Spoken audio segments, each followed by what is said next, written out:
Welcome to the Bare Metal Cyber CRISC Prepcast.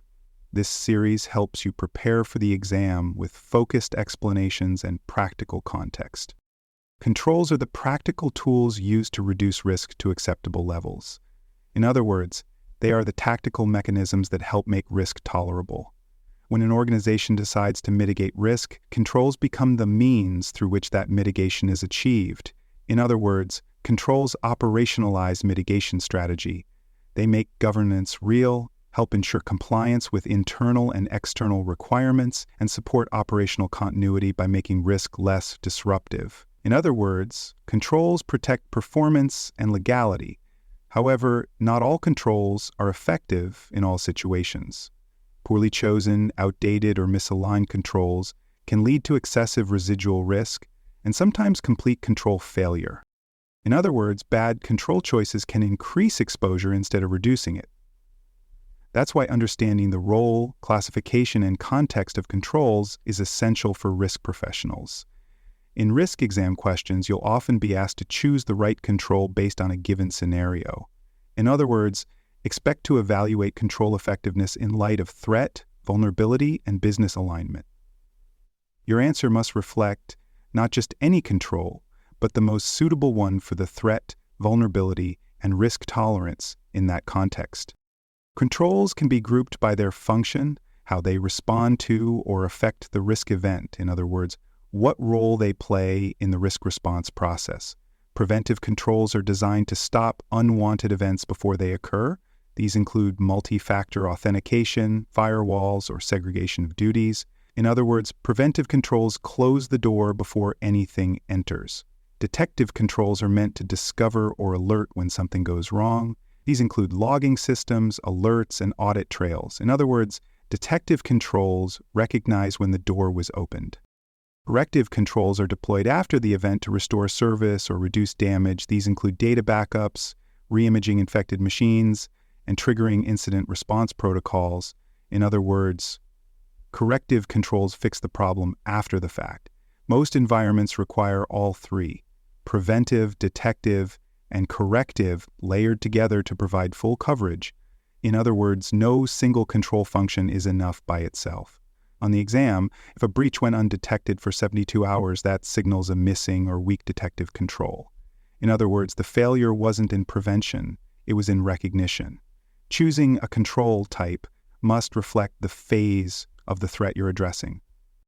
For more cyber-related content and books, please check out cyberauthor.me. Also, there are other podcasts on cybersecurity and more at baremetalcyber.com. In addition to function, controls are also categorized by how they are implemented. In other words, what form they take inside the organization. Technical controls are system-enforced. These include access restrictions, encryption, endpoint detection, and firewall rules. In other words, these are embedded into the technology itself. Administrative controls include policies, training, management approvals, and oversight activities. In other words, they shape human behavior and institutional guidance. Physical controls include locked doors, surveillance cameras, badge readers, and barriers. In other words, they protect the physical environment. Choosing the right category depends on the environment and the risk involved. Not all risks can be solved with technical means, and sometimes a physical control is more effective than a policy. In other words, fit for purpose applies to implementation as well. On the exam, expect to see questions asking you to classify a control or match the type to the situation. Precision matters, so be sure you know what separates one category from another. In other words, classification is part of control selection. Every control must be owned and managed throughout its life cycle. In other words, someone has to keep it working and up to date. Control owners are responsible for implementation, operation, testing, and monitoring. They ensure that the control is not just deployed, but continuously effective. In other words, ownership extends beyond go live. The life cycle of a control starts with design, what it's supposed to do, then it moves to implementation, which is when the control becomes active. Testing comes next to confirm that the control works as intended. After that, regular monitoring ensures continued performance, and over time, the control may be revised or retired. In other words, controls are not permanent. They evolve with the environment. If a control is not adapted to changes in systems, processes, or threats, it will degrade. A control that once worked can become ineffective if not monitored.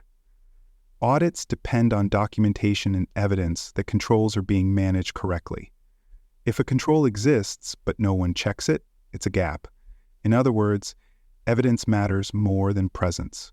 In CRISC scenarios, a control that failed due to neglect is usually an ownership or life cycle problem, not a design problem. Recognizing that difference can guide you to the correct answer.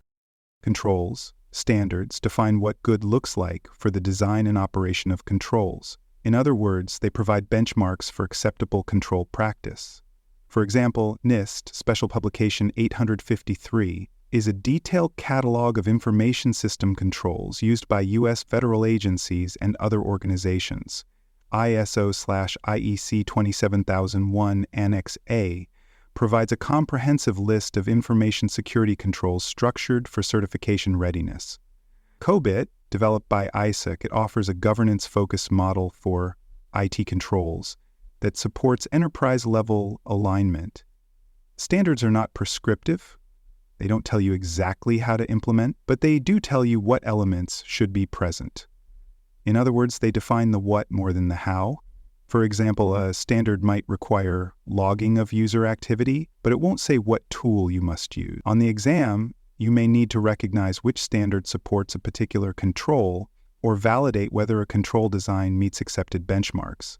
Knowing which standards apply to which domains will help you choose correctly under pressure. In other words, standards guide your reasoning, even if they don't dictate your tools. Frameworks provide structure for organizing and applying controls across a business. In other words, they show you where controls fit. COBIT uses control domains and control objectives to connect business goals to risk and assurance. NIST organizes controls using baselines that depend on system classification. ISO 27001 includes a requirement for a statement of applicability, a document that lists which controls were selected and why. Frameworks help prevent ad hoc control use by offering a unified model. This reduces duplication, supports auditability, and aligns efforts across departments. In other words, frameworks create structure where chaos might otherwise exist. Choosing a framework should reflect your industry, your regulatory burden, and your governance maturity. On the exam, when a scenario includes governance structure or enterprise goals, a framework-lined answer will often be the best one. Controls do not exist in isolation. They operate within architecture. Frameworks make that architecture visible and manageable. Control mapping is the process of linking controls to specific risks, compliance requirements, and operational functions. In other words, it shows where and why a control exists. It also helps identify where controls may be duplicated, overlapping, or outdated. For example, two teams might maintain separate controls that serve the same purpose without coordination. Rationalization means reviewing controls to remove redundancy, improve efficiency, and reduce audit fatigue. In other words, it's about trimming without cutting coverage. It also helps answer key audit questions like why a control was chosen and what risk it mitigates. GRC platforms often include tools like control matrices or heat maps to visualize this mapping. These tools allow risk managers to see whether all high-risk areas are covered and where excess control burden might exist. In CRISC exam scenarios, if a question asks why a control was deployed or whether it should remain, think in terms of mapping and justification. If a control exists without a clear purpose or duplicate controls are draining resources, rationalization is needed. In other words, every control should serve a known, traceable purpose. Control selection should always be guided by the risk scenario it addresses. In other words, controls should be fit for purpose. The best control is not the most advanced or most expensive, it's the one that reduces the impact or likelihood of a risk to an acceptable level.